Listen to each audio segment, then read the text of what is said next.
Hi everyone.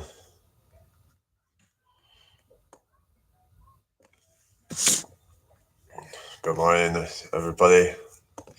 Hope you're all well.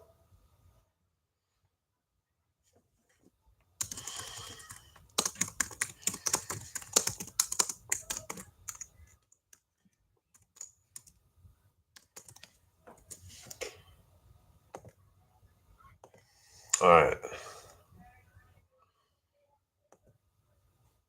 Is everybody okay today?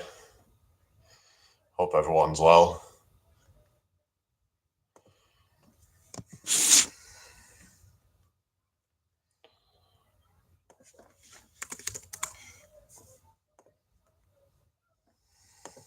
So, welcome in if anybody's there.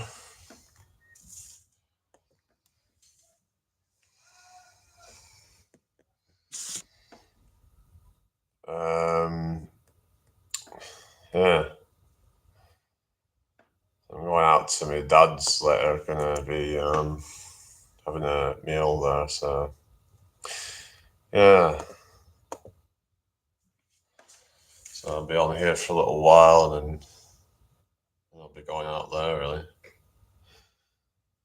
Hope everyone's doing well today. What's everybody up to?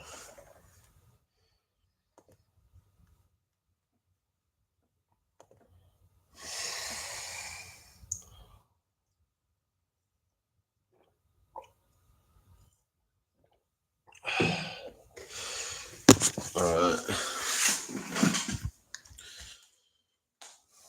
Been a bit foggy this morning, but seems to be clearing up now.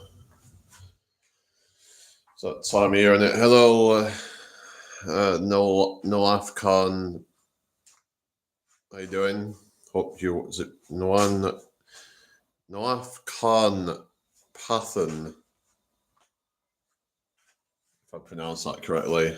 Welcome in here. How are you today? Good morning to you. So, what's everybody up to today?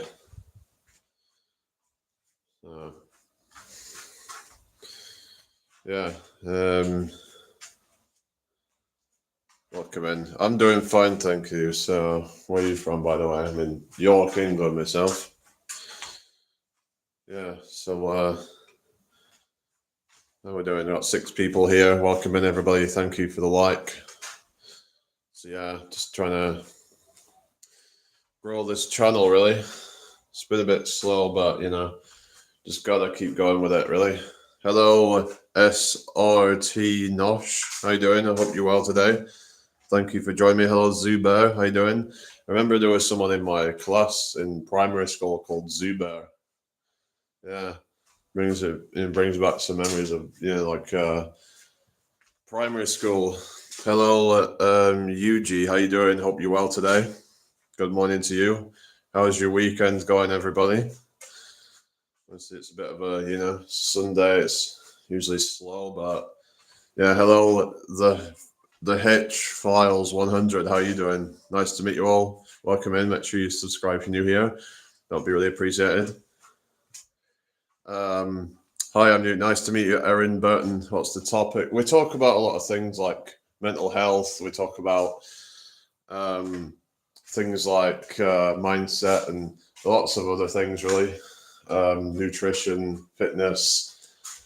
But we just kind of see how it goes, really, and just sort of see what people want if people want any advice or anything like that, and we can try and help people out. So that's what we do.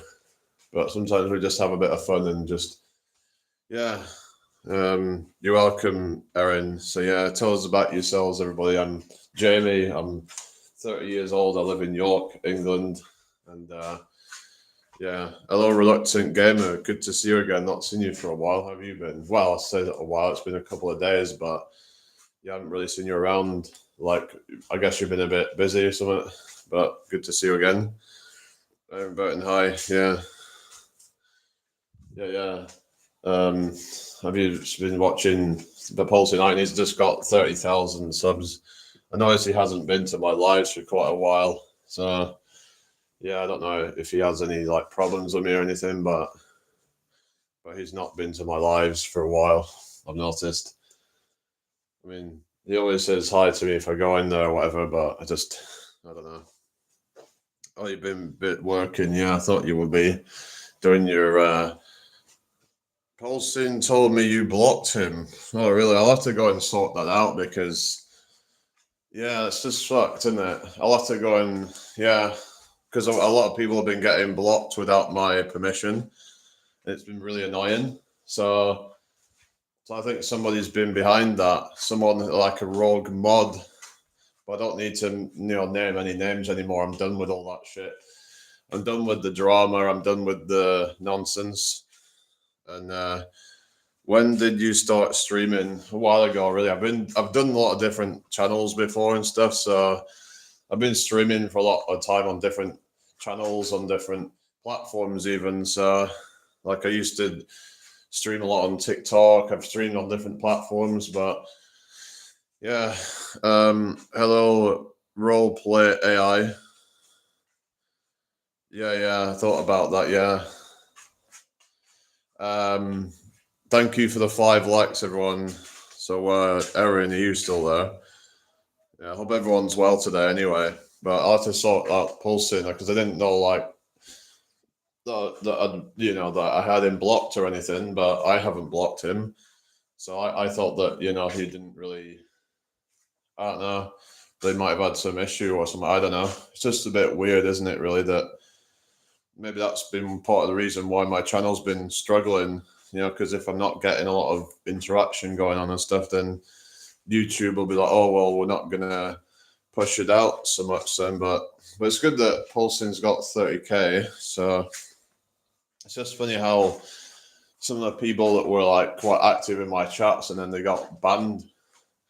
Well, I think this person did it on purpose to try and sabotage my channel because it happened to a few people. It happened to you, Reluctant, didn't it? It happened to a few people. Who else were there? Richard and Haley, I think, got hit by it, and then Emily got hit, and it was just a few people got banned without my permission, and people were saying, "Oh, might be a YouTube glitch or something." It's like, no, because it's only happened to me. I don't see other people having that problem. So it seems like someone's been fucking around, and because someone could just block people without you knowing about it. So you won't get any like notification saying your mod has blocked a fucking bunch of people. Maybe they should like alert you if they've blocked people. Maybe that's something that YouTube needs to start fucking doing. If you could say anything to the world, what would it be? I think like just I think one thing is about counting your blessings and just like that things aren't as bad as they seem. It's just there's always someone worse off. So just try and focus on the things that you do have because it's you are lucky to even be alive right now. As long as you're not like suffering in pain or something, then it's like you should at least appreciate that you're able to be healthy and whatever. So yeah, the fact that we live in modern civilization, we have sanitation and different things, and we're more safe in a lot of ways. But I think that a lot of people are just kind of unappreciative of things, and yeah. But yeah, I hope everyone's having a good day anyway. Just yeah,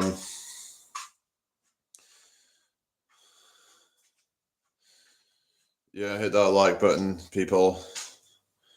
He says he tried typing in the chat. All right, maybe he should have just like said something about that, but maybe he didn't want to like cause any issues. Hello, Lavender. How you doing? Hope you're well today. Thank you, Noaf. A nice one, guys. Yeah. Just been getting a lot of shorts out and stuff, really. So you're welcome, Lavender. Yeah. So I don't know if anyone else has been hit by it because a lot of people have not been able to comment. And unfortunately, like it doesn't show up in my blocked users list. That's the thing. Because I've looked through my blocked users list and I couldn't find any of these people. it's a bit odd, really, because it can just be completely like unknown who's been blocked and whatever. You'd have to go and find out. And YouTube needs to fucking sort their shit out, don't they? Really, because otherwise, it's like I'm getting somewhat, see if you have a rogue mod and then they go and they see people put comments or whatever, and then they just go and block them. It's just kind of fucked up, isn't it? Hello, Spooky. How you doing? Good to see you again. I just find it, that's a bit annoying. The YouTube needs to sort that out, I think, don't they? They need to sort their shit out, because otherwise, you know what I mean? It's just not really, it's not good, is it? Because I had people blocked from my channel without me knowing about it. I should tell you, like, say, you're a moderator blocked such and such from the channel, then at least I know then. Because if they're rogue, then it's like they could be secretly just like blocking people without my permission and without me even knowing about it. Thank you. Now, if you just said yeah. So I just find that a bit kind of annoying. Like what they'll just kind of, you know what I mean? It's just shit, really, isn't it? But hopefully there's not many more people that have been hit by that. Because I'll have to go and have a look, and it's unfortunate because I thought that I'll just probably say to apologize to Paulson for but he's just a bit of a whoever's done it is just not a very nice person, to say the least, and they need to just mind their own business. If you've got problems with me, that doesn't mean that you have, the right to be doing that. But the problem is there's no way of proving it. That's the thing. So I had to remove every single moderator from my channel just to make sure that none of them were rogue.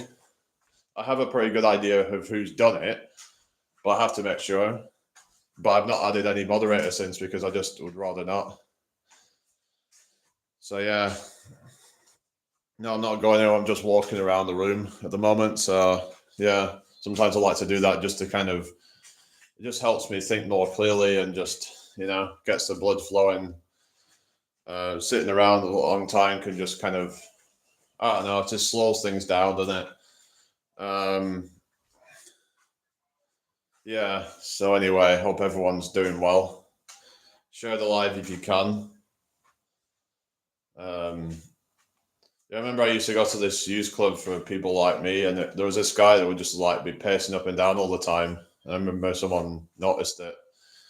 And anyway, thank you for the 9 likes, everybody. Cool. Let's keep it going. So but another thing I want to say is about not comparing yourself to others.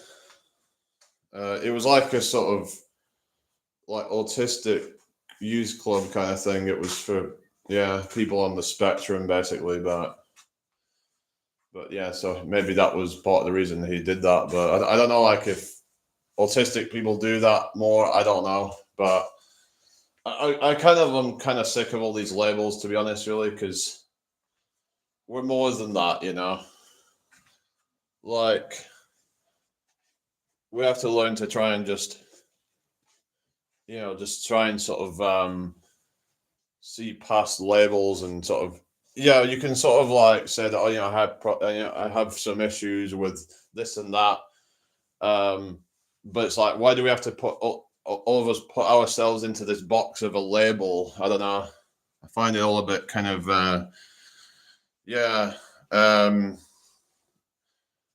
maybe that's why it's monotone, but it's but I thought maybe it's a bit better than what it used to be. I don't know. I think it used to be probably worse, but it's not always monotone. It depends on the context, I guess. When I'm having a laugh and I'm just that's when I'd be a bit more expressive. But normally I'm just on a even level, if you will. Just it depends really, but like I don't see the point in trying to be super like kind of expressive when I'm just in that kind of neutral kind of mood. I don't know. I don't really. If anything, it's probably that most people are fake and they over kind of exaggerate their, you know, expressions and things like that. Um, oh, really? My psychiatrist died in severe. Like, then I decided I didn't need a label anyway. Like I've been living this way my whole life, and I've found ways to cope with symptoms. Yeah, I mean, I can understand that certain things need diagnosis for certain people, but I don't like the when people use it as an excuse. Like they'll label themselves so then they can excuse bad behavior with it. We have to learn to take responsibility, learn how to manage it ourselves, because we can't expect everyone to just put up with our bullshit. So that's the thing. And another thing is that when people label themselves and then they tell themselves that, oh, I have this condition, therefore I'm disabled or whatever, and they attach these different things to the label. The problem with that is then it can become a self-fulfilling prophecy where they tell themselves that they're not capable, therefore they're not capable because that's what they believe about themselves. If you get me. I mean, everyone's probably got haters at some point. Like, I mean, once you get to a certain level, if you've got, you know, like I said, I've got this guy who just was trying to block a bunch of people from my channel. So I'd probably consider that as a hater, someone who is, yeah. Oh, no worries, reluctant. I used to be guilty of blaming my snappy attitude on depression as a teenager. Yeah, obviously, being a teenager, you know, with like mood swings and stuff, but it isn't really any excuse. You have to just become self-aware and try to like become aware of your triggers so that you can try to deal with it and either avoid the triggers or learn coping mechanisms to deal with triggers so you don't end up freaking out or something, you know. So it's on you to try and do that. But the thing is that there seems to be quite a lot of because you could say this kind of gets a bit political, right? But I've noticed that a lot of the autistic kind of people, they tend to be very much on like the left wing of things, right? They tend to be a bit in that kind of victim mentality. I can understand that, you know, because things can be difficult and you see the oppression in this world and stuff, but we also have to try and balance things out and yeah, things might be harder in some ways, but we have to try and learn to leverage the good things and try to learn to manage the bad and try to do the best that we can, because a lot of people then just use it as an excuse just to then put a burden on society and expect everyone to have to conform to them. But so we have to learn to try and meet them halfway and try to just, you know what I mean? So it's on both sides. I think society could do with being a bit more accommodating, if you will. But yeah, but it's up to you to really kind of take it upon yourself to better your life and to avoid any stressors and stuff. And yeah, but sometimes I feel like I'm not really doing enough, and then I end up kicking myself for it, not literally, but like, but I'll sort of be really kind of, you know what I mean? I'll just get frustrated. Hello, S12 Music 68. Okay. Yeah, thank you. Yeah, welcome in. Yeah, nice to meet you. There needs to be balance and strength at the same time. Yeah. Yeah, it's just there's like a kind of, like I said, there's this victim mentality that that is a prevalent. It's also in people, for example, like very like morbidly obese kind of people. Like for example, there was this woman who's like probably like 500 pounds, 600 pounds, whatever. It's ridiculous, but she was expecting that people should like give her that these companies should give her a free plane seat, and I'm like, well, if you have to take up 2 plane seats, do you not think that signals that there's a problem there?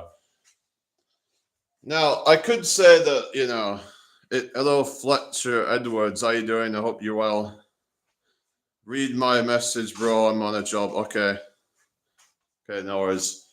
Like, but there's also the other side that we need to hold, like, the companies accountable. So there's this whole kind of thing about people arguing whether obesity is a choice or not. But I was watching this video on it, and it kind of explains the nuance of it all. Because oftentimes is that we get this kind of left wing versus right wing. Left wing is the kind of more like victim and kind of oppressed sort of mentality, generally speaking.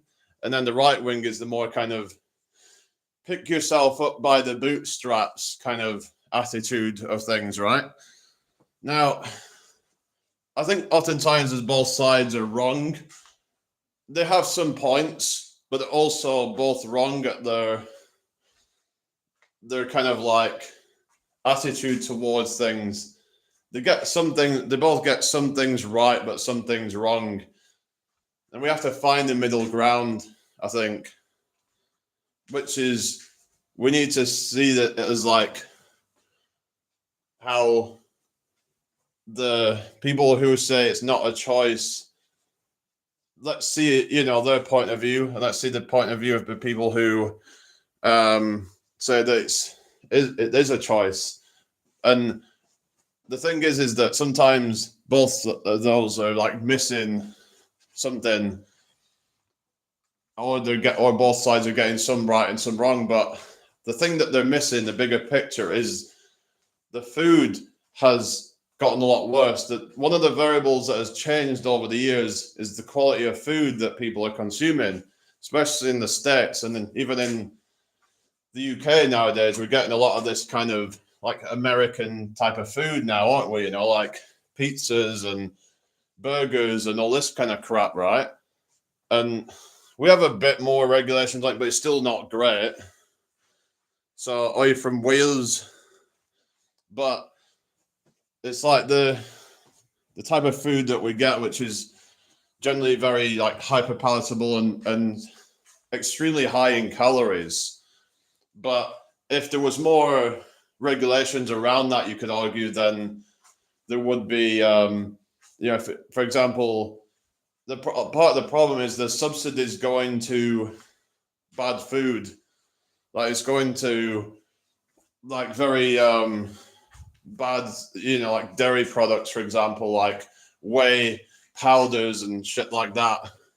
A lot of this stuff's getting subsidized, especially like the EU subsidizes a lot of that shit. So there's a lot of other things that are subsidized and a lot of, not very, very healthy types of food. Whereas things like fruits and vegetables and stuff like that are not. But they're too expensive for a lot of people, really. A lot of people would probably eat them, but they're just too expensive. Like, let's say even just for a few apples, it's not cheap, is it? So, and it's just, I don't know, the quality of the food is just poor. And then, but a lot of the stuff that would be healthy is probably like bland for a lot of people because they're so used to this crappy food. So I think that has a lot to do with it, really. Hello, Nate Bear. It's all over my screen. What are you talking about? I don't know.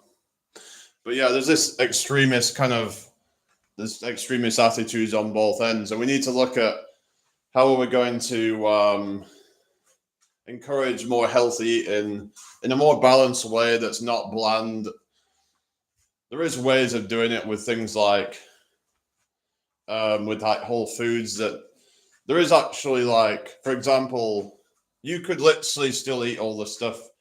A lot of the stuff that you eat now, you could still eat it, but in a more healthy way. For example, we could look into like sugar alternatives that are healthier.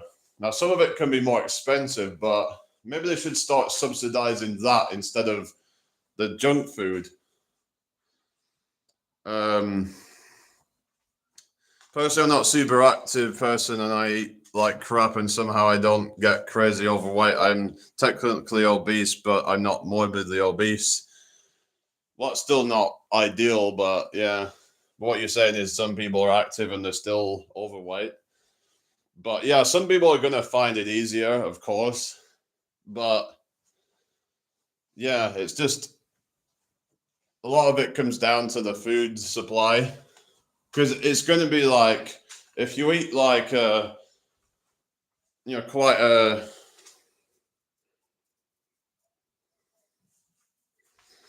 yeah, if you're eating like, good food, then it's hard to gain body fat. Like if you eat a lot of like whole potatoes, for example, if you're having like, if you're having, say, like potatoes with skin on, you're getting more fiber. So it's going to make you feel more full. It's going to be a lot harder to overeat on that.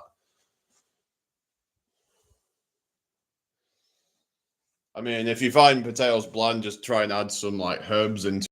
Could try that or something. But there's always ways of preparing foods in a way that's more palatable but still relatively healthy. It's just a lot of people don't have the knowledge, or a lot of people say they don't have the time, but then they don't know how to be efficient with it. So that's the thing. I think a lot of it comes down to. Although Cooperette's one, how you doing? My parents just came downstairs. All right. Okay. So like I was just saying, yeah, with this whole sort of, but the thing is that with the whole healthy at every size thing is a dangerous lie. And there's a lot of people that end up saying, you know what, this is not it. This is not healthy, because they almost died doing that stuff. And a lot of them are just like in this sort of echo chamber. So I think there is truth and there's points on that side as well about we need to stop glorifying morbid obesity. It's okay to have a bit of extra fat, and if you find that you can still be generally pretty healthy, but there is a line between going, doing that and then going to the extreme. But the problem is you get all these really obnoxious kind of people who get, pushed out by the algorithm, and that's gonna push unhealthy messages onto people.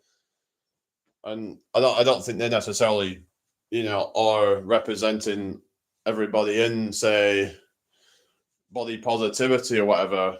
To me, body positivity should be more about things such as, people with stretch marks, people with loose skin, people with birthmarks, whatever, or scars, whatever. But yet it's been stuck up by all the, like morbid obese people trying to glorify that. Now, some argue that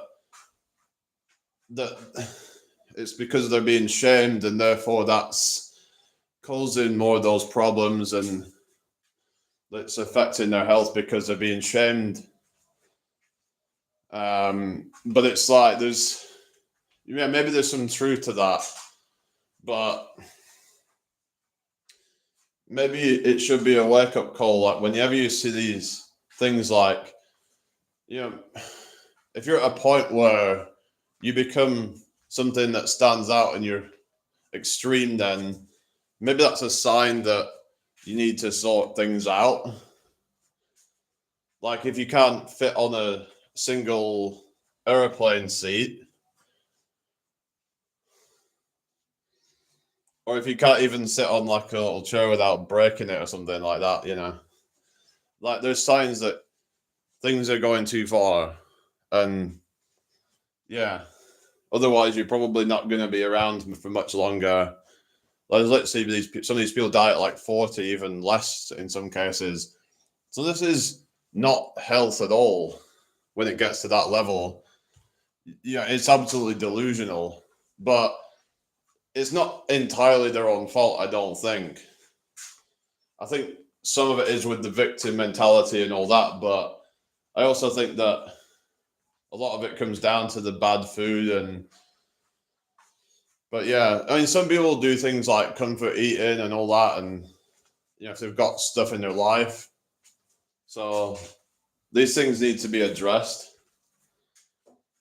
So there's a lot more nuance to it than a lot of people will make out, because it's easy just to kind of be tribal and pick a side.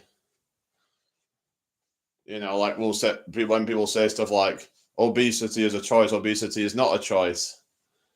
They don't look at the bigger picture and that there's a lot of different things that can contribute to that, why someone is that way.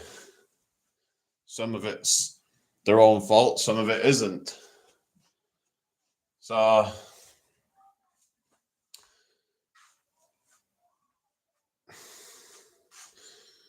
yeah.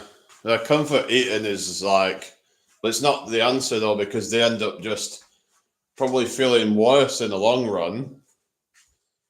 Like, it's because then they need more and more to get the level of comfort, but it's fleeting. So then, because it's actually depressing, is actually what they do is they, like if you have a lot of high body fat, then it decreases blood flow, especially as it gets more advanced, which then makes it harder to, because then there's less blood getting to the brain and stuff like that, and it impairs a lot of things. So yeah, so moving your body is one of your best things for mental health. Even if you just start off small, like just going for little walks and just slowly build it up. I know, like, a lot of people say, "Oh, I don't have time for that." I mean, I just think that a lot of people are just, when they say that, it's like, okay, well, what do you have time for then? Because sometimes in life we have to make temporary sacrifices. It's cruel, really, because if someone is addicted to drugs, it's easy. They just need to get off the drugs. But if someone is addicted to food, you can't just have them stop eating. Yeah, it comes down to like helping them with whatever they actually are going through. You have to deal with that first, and then they might have no problem of actually like reducing the amount that they're eating. But I think you have to be slow and steady and just try to find swaps that are slightly lower in calories, and then they can just eat that instead. For example, they could have like a cake, but it's slightly lower in sugar or something, and over time they then lower that to a point where they'll try and swap out things to decrease the calories a little bit. So it still tastes like almost the same, but slightly lower in calories. So it's just something to kind of, over time, just gradually sort of, for example, switching from white bread to brown bread, it's probably going to be a little bit healthier. It's going to be more fiber. But some people might not like the taste. So it's about trying to find what works for you. First thing I did for my mental health was getting a dog. Makes me make time for those mental health walks every day. Yeah, definitely. That could be a good idea for people who are struggling with obesity and stuff. And it gives you that sense of accountability. And you have that kind of thing there as something to comfort you. So if food is the comfort, then maybe you could have a dog, and that could give you some sense of comfort if you're feeling the sense of loneliness, isolation, or whatever. And feelings of like grief or whatever.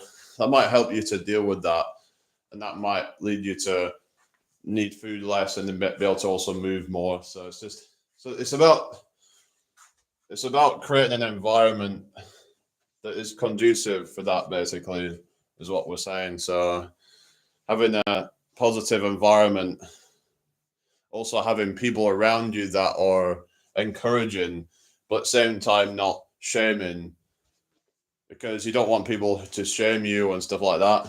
A lot of people won't go to the gym because they're afraid of being shamed.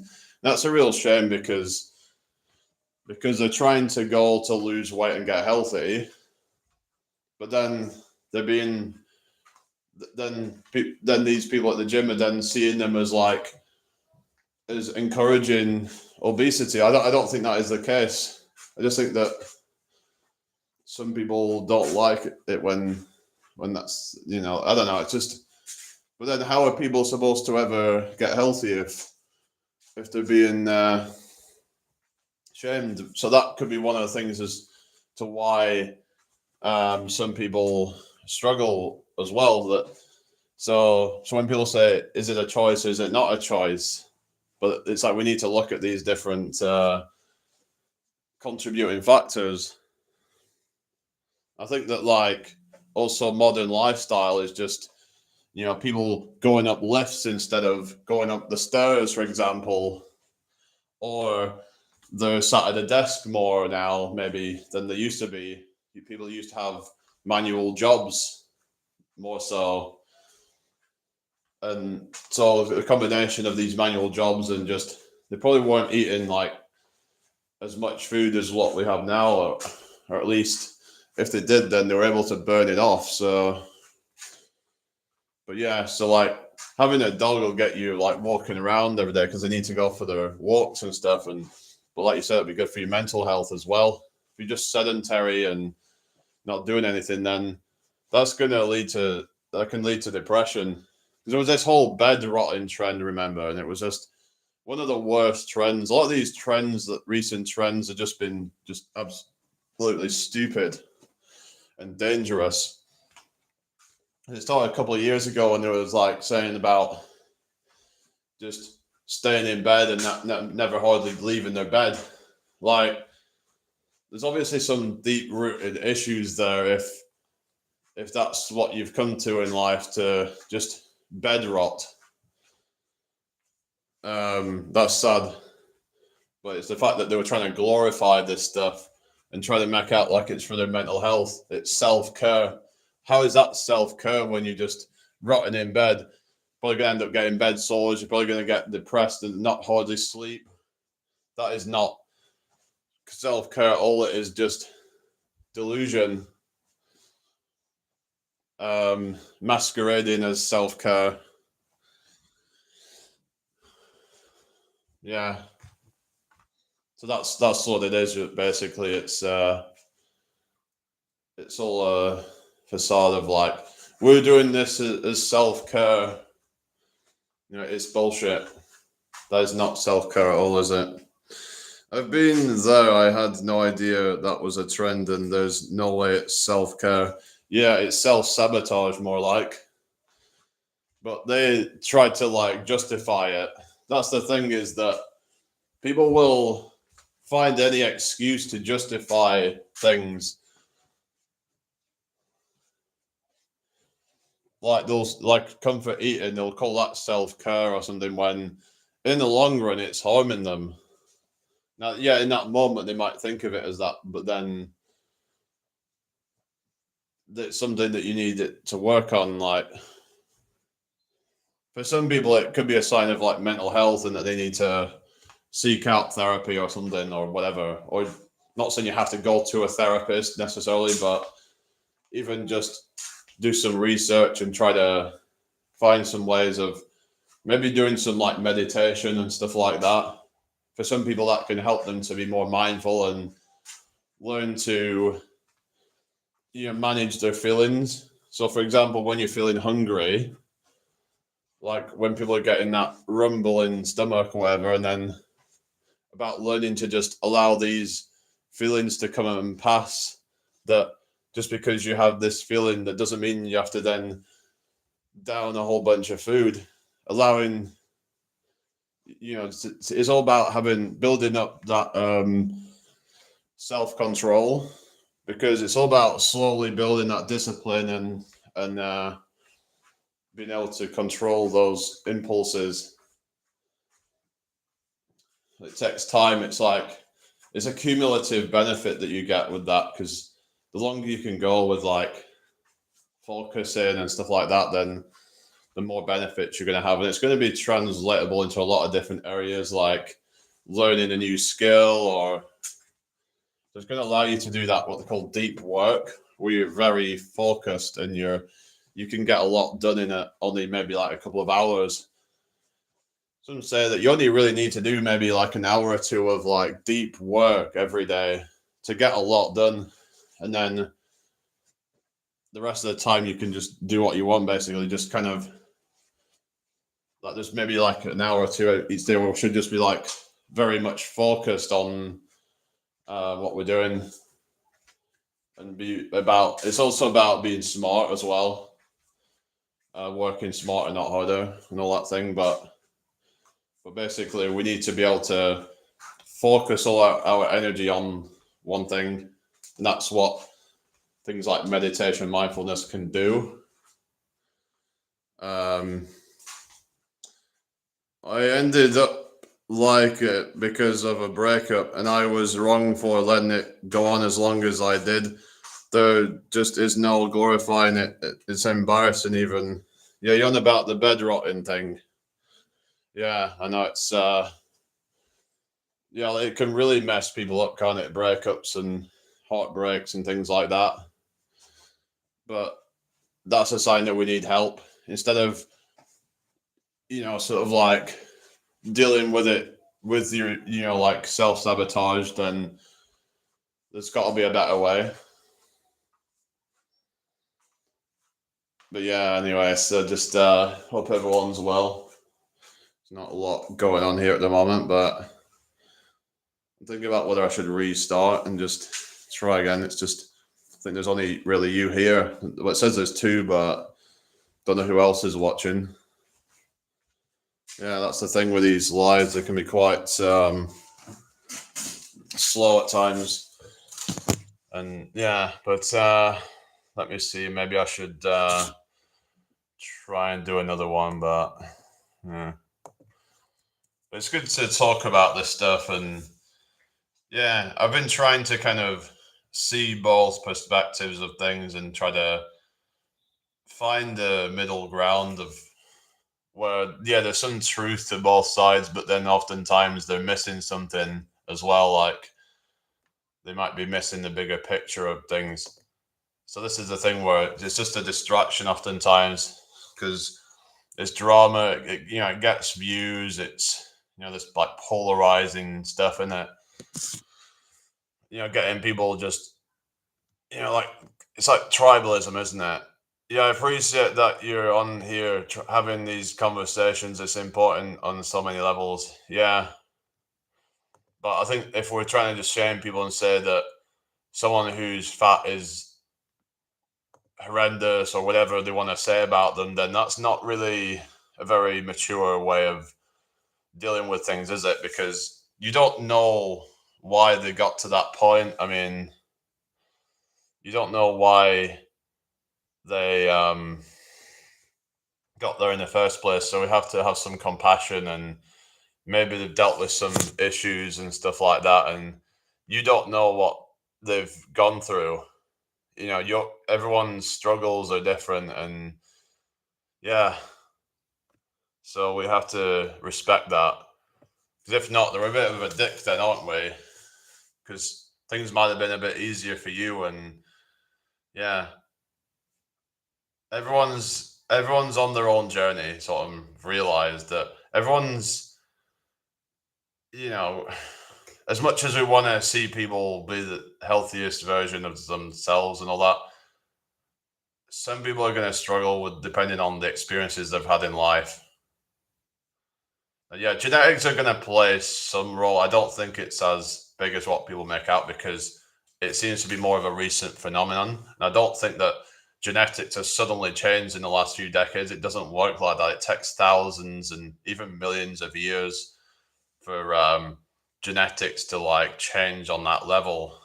Um, so I don't think after a few generations somehow that genetics are going to suddenly change. I think that yeah, I don't think that is true. A lot of it comes down to the bad food that people eat, and I think if anything, that leads a lot of people to become um, depressed and stuff in the first place. A lot of the time, the bad food. So we need to talk about that as well, and how the junk food, because sometimes people might have been able to get away with it somewhat, and they just had a few like bits of like bad foods and stuff like that, lots of refined sugar and what have you, um, and not really exercising that much. Well, when they were kids and whatever, and they got away with it because they're pretty active, but they don't need to like do much to, you know, you know what I mean. They're not. But then when they get to adulthood and things start to slow down, they stop moving around, and slowly but surely, um, they become more and more lazy, I guess, and sedentary, and then also the bad food can contribute with, which can then make them fall more likely into bad mental health because there's the gut brain axis. So they say the gut is the second brain. In fact, there's more connections going from the gut to the brain than the brain to the gut. So it's important that we prioritize gut health, um, because there's links with like mental health and yeah. So gut microbiome, dietary fiber, and mental health. Let's have a look at this. So that mental health and physical health can go hand in hand. So compassion is the word. Everyone knows the saying, "Don't judge a book by its cover," and it seems it gets more forgotten as time goes on. Yeah, yeah, exactly. Um, Dietary fiber positively impacts mental health by nourishing the gut microbiome, which in turn influences mood through the gut brain axis. A diverse, fiber rich diet feeds beneficial gut microbes, leading them to produce beneficial compounds like short chain fatty acids that influence the brain. These SCFAs can impact the immune system and neurotransmitter production, potentially reducing symptoms of depression and anxiety.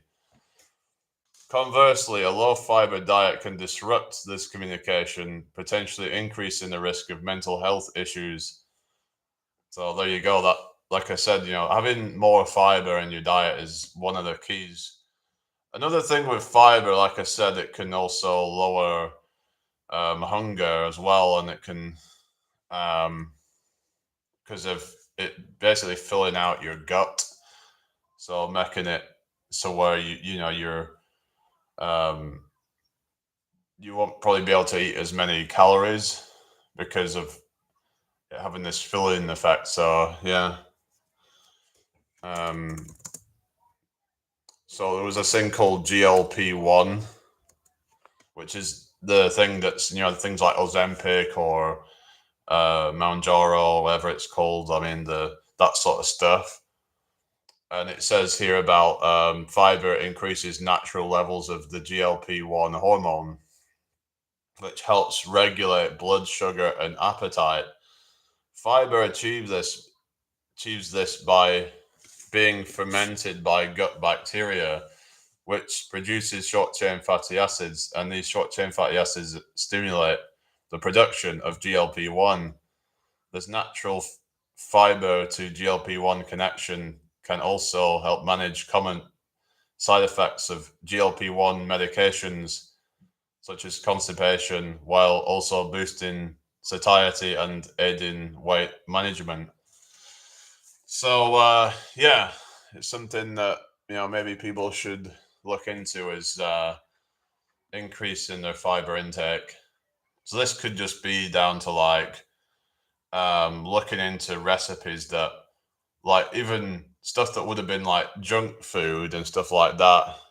But you could then switch out certain ingredients. For example, making recipes with, whole flour or different types of flour instead to have more fiber in them. Yeah.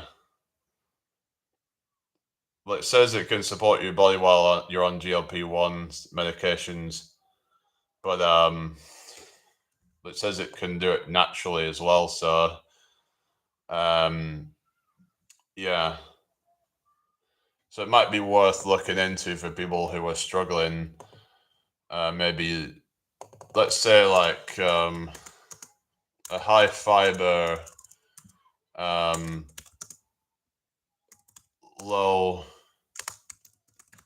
calorie cake recipe, let's say.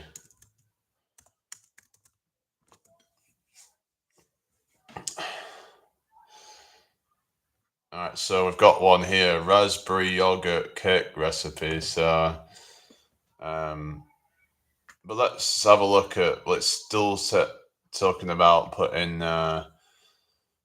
sugar and butter in it. Let's put one in. I'm gonna put in whole food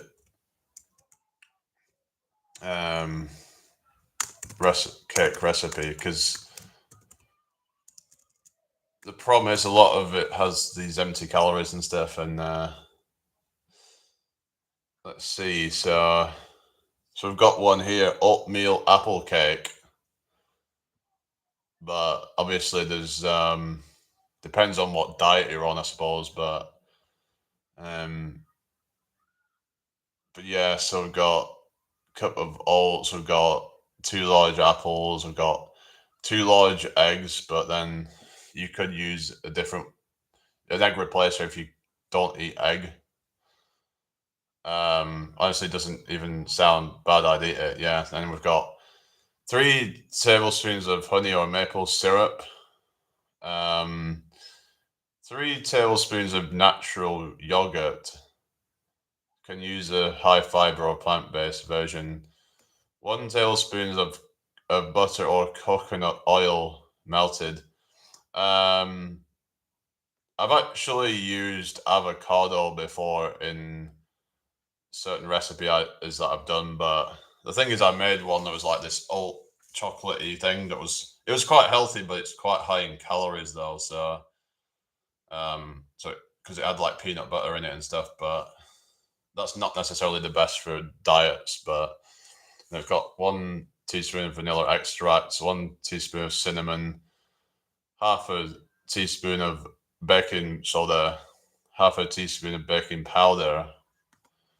I don't have both of those, but yeah. At least I don't think so. I was looking into one which is a persimmon pudding, which is simply just. In fact, maybe I could try making it now. I don't know. Maybe I could do it now and see how it goes. See if it works out. So what I do, right? I need to get it sorted out, really. I mean, I could just make oatmeal with it. I was thinking about just mixing it in to make some oatmeal. Just making it in. So what I'll do is I'll just kind of let's just try it out. So I was just gonna make like a chocolatey oatmeal or porridge, whatever you want to call it.